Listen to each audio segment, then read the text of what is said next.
नमस्कार साथियों। उत्तर प्रदेश की 9 विधानसभा सीटों के उपचुनाव का परिणाम आ जाने के बाद अब अयोध्या के मिल्कीपुर का भी उपचुनाव का रास्ता साफ हो गया है।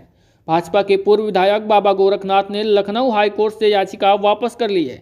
याचिका वापस करने के लिए अर्जी पहले ही दे दी गई थी, लेकिन किन्हीं कारणों की वजह से लगातार सुनवाई नहीं हो पाई थी। बराबर सुनवाई न होने के कारण याचिका वापस नहीं हो पाई थी, वरना उन्हीं 9 सीटों के साथ में इस सीट का भी उपचुनाव हो जाता। लेकिन दोस्तों, अब आपको विस्तार से बताते हैं आखिरकार पूरी खबर क्या है। अयोध्या के मिल्कीपुर में उपचुनाव का रास्ता साफ हो गया है। लखनऊ हाईकोर्ट के जस्टिस पंकज भाटिया के एकल पीठ ने सोमवार को मिल्कीपुर से जुड़ी याचिका पर सुनवाई की है। कोर्ट ने भाजपा के पूर्व विधायक बाबा गोरखनाथ की याचिका को खारिज कर दिया है। बाबा गोरखनाथ और निर्दलीय उम्मीदवार राम मूरत ने 15 अक्टूबर को हाईकोर्ट में याचिका वापस लेने की अर्जी लगाई थी।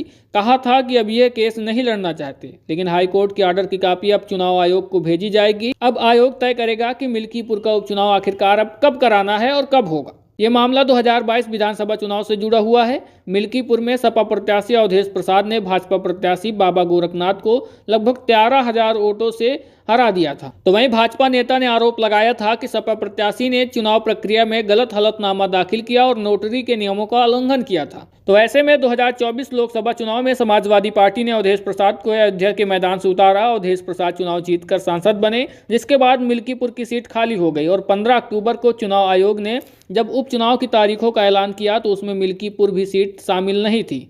तो अन्य 9 सीटों पर उपचुनाव की घोषणा कर दी गई। मिल्कीपुर उपचुनाव लटका तो बयानबाजी शुरू हो गई। सपा ने भाजपा पर हार के डर से चुनाव लटकाने का आरोप लगाया। तो वहीं भाजपा के अंदर खाने चुनाव लटकने की वजह खोजी गई। तब पता चला कि बाबा गोरखनाथ की याचिका हाईकोर्ट में लंबित है, इसीलिए मिल्कीपुर में उपचुनाव की घोषणा नहीं की गई है। जहां एक और 15 अक्टूबर को भाजपा नेता और पूर्व विधायक बाबा गोरखनाथ ने हाईकोर्ट में अर्जी लगाई थी कि अब वो केस नहीं लड़ना चाहते। तो गोरखनाथ ने कहा कि सपा विधायक अवधेश प्रसाद के इस्तीफे के बाद याचिका का औचित्य समाप्त हो गया है।